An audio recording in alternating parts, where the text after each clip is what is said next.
Qué gusto me da saludarles el día de hoy y darles la bienvenida a nuestros invitados para la charla que tenemos.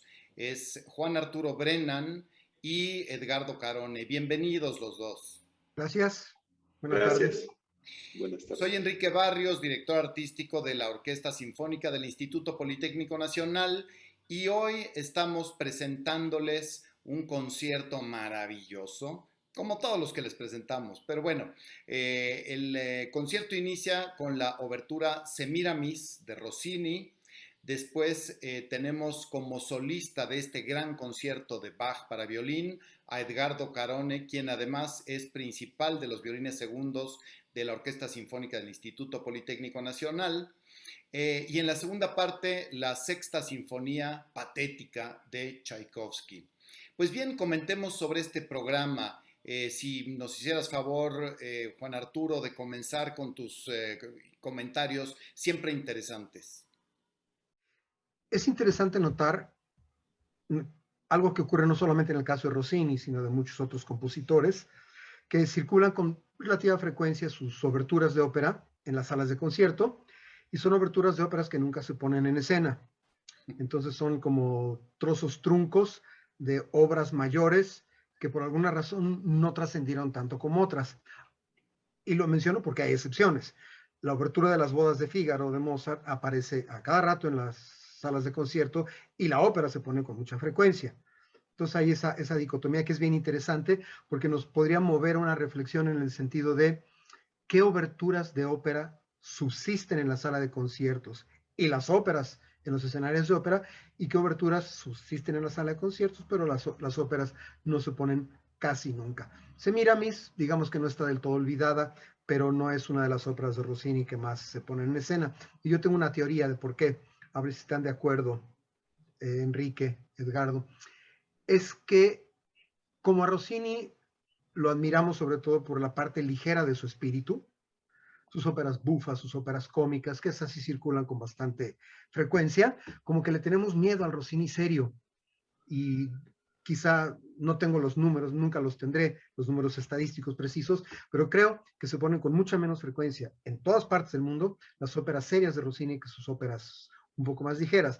Y Semiramis, por supuesto, es uno de estos ladrillos mitológicos enredados y de grandes cualidades telenoveleras que no aparece con mucha frecuencia en las salas de concierto, perdón, en los escenarios de ópera, pero la obertura aparece con menos frecuencia de la que debiera. Yo creo que es la mejor obertura de Rossini, creo que es la más completa, la más compacta, la mejor construida en lo que se refiere a su relación con la ópera misma, ¿sí?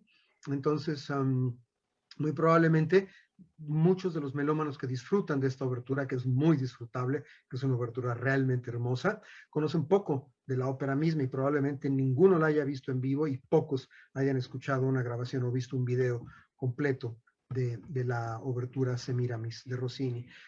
Quisiera terminar esta primera intervención mía comentando algo que es, no sé si históricamente importante, pero sí es chusco y muy divertido. Esta es una de las pocas oberturas de Rossini que sí es una obertura que pertenece a la ópera, es decir, la obertura de Semiramis sí contiene temas musicales que van a aparecer después en la ópera, cosa que no ocurre con una cantidad notable de oberturas, incluyendo el propio Rossini, una de las oberturas más famosas de Rossini, que es la obertura del Barbero de Sevilla. Eh, Resulta que no es del Bárbaro de Sevilla. Rossini andaba apurado cuando la compuso, es decir, cuando estaba componiendo la ópera y el empresario lo tenía casi con la pistola en la cabeza. Vamos, hay que acabar la partitura y la obertura porque tenemos que estrenar mañana. Y simplemente Rossini abrió un cajón, rescató una obertura de una ópera previa que se llamaba Isabel de Inglaterra, le cambió el nombre, le puso el otro y la puso por allá, ¿no? Y la presentó como como la obertura de otra ópera. Y hasta ahí muchos melómanos conocen esta anécdota. Lo que pocos conocen de la anécdota es que cuando Rossini presentó su ópera Isabel de Inglaterra, la obertura tampoco era original, se la fusiló de otra ópera previa que se llamaba Aureliano en Palmira. Entonces, una de las oberturas más famosas de Rossini en la sala de concierto resulta que no tiene nada que ver con esa ópera, ¿sí? Y que es una especie de autoplagio que es perfectamente justificado, ¿sí? De dos óperas anteriores de Rossini. Y el propio Rossini lo contó. Esto no es una labor investigativa de nadie, sino el tipo, además de un gran compositor, era un tipo con un muy buen sentido del humor. Y en algunos de sus escritos narró, fíjese que cuando estaba el de empresario Barbaya, me estaba persiguiendo con la obertura de la nueva ópera, pues tomé la de Isabel Inglaterra y no me importó porque ya la había utilizado antes para Aureliano en Palmira. Entonces, Semiramis sí es la obertura de Semiramis.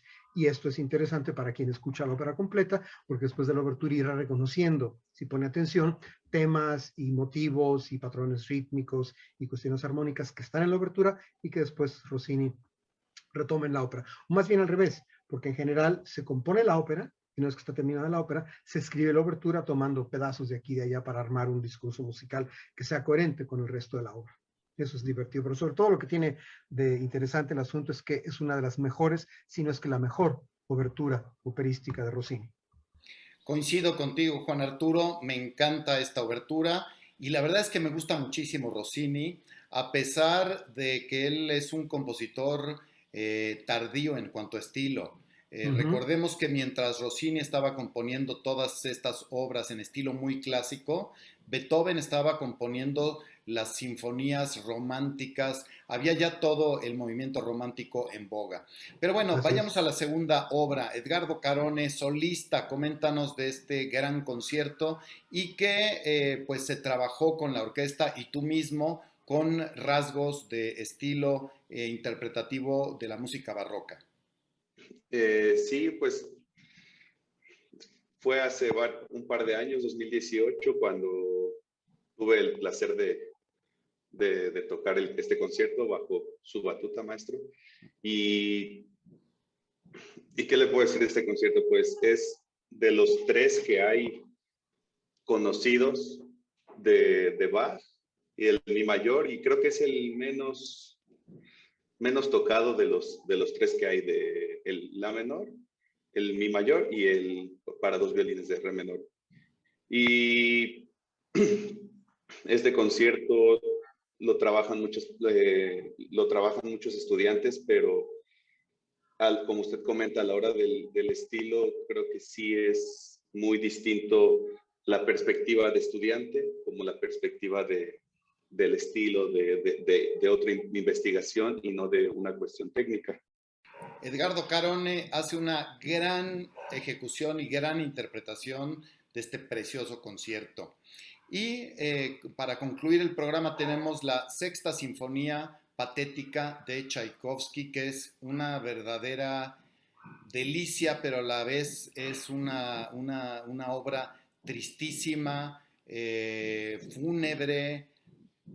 Juan Arturo, me encantaría conocer tus comentarios. Fíjate que, Enrique, estoy, al respecto a la patética de Tchaikovsky, estoy en una minoría muy notable entre los melómanos, porque no es ni por mucho la Sinfonía de Tchaikovsky que prefiero. Realmente es una obra muy interesante, pero en mi opinión peca un poco de lo que su título dice, de patética.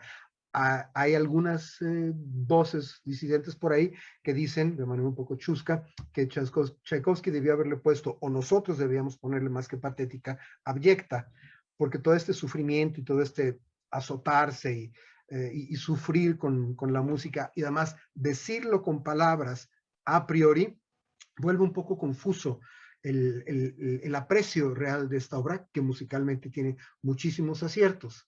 Por lo demás, una obra de un enorme potencial de expresión emotiva cuando se hace a la romántica, es decir, cuando se toca con toda la enjundia estilística que se debe, y en este sentido me parece que hay un contraste harto interesante entre la elegancia de línea y la pureza del sonido del concierto de Bach y después la melcocha profunda de la gran orquesta con los arcos a todo lo que da y los fortísimos atacados desde el talón y todo el vibrato del mundo, que es el lenguaje romántico. Entonces ese contraste le va a resultar a nuestro público, cuando escuche y vea el concierto, harto interesante.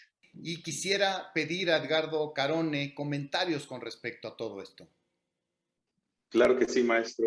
Como comentaron, es muy interesante la diferencia entre el Bach y el Tchaikovsky, como en Tchaikovsky sí se toca, como se dice luego, ¿no? Muy soviético, con mucho vibrato, con mucha pasión, con todo el arco.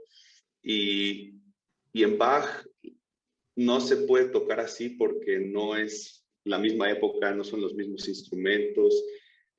Entonces, se tiene que usar un poco, buscar un poco el estilo de cómo se hacía antes y que no es como se tocaba, bueno, no hoy en día, pero hace muchos años Bach se tocaba distinto, muy romántico, y hoy en día ya no se puede tocar así Bach ni ninguna música barroca. Entonces, buscando un poco con los conocimientos y con los instrumentos modernos, fue buscar esa cuestión de estilo, el arco más rápido, el arco más ligero, los golpes no tanto vibrato, más bien que el vibrato no sea una cuestión de expresividad, sino de resonancia a la hora de tocar. Y el manejo del arco siempre es muy diferente, ha sido muy distinto, las articulaciones.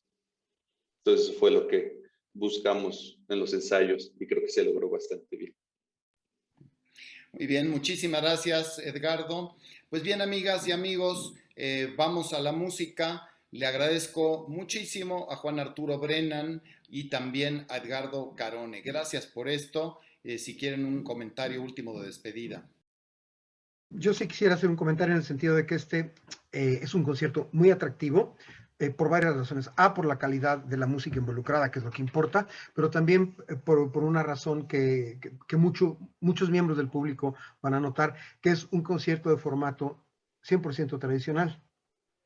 Obertura, concierto con solista, intermedio y una gran sinfonía. Es interesante, hay toda una historia al respecto de cómo se fue conformando este modelo básico del concierto sinfónico. Es muy larga, muy complicada, pero muy interesante. Pero por una u otra razón ha funcionado durante mucho tiempo.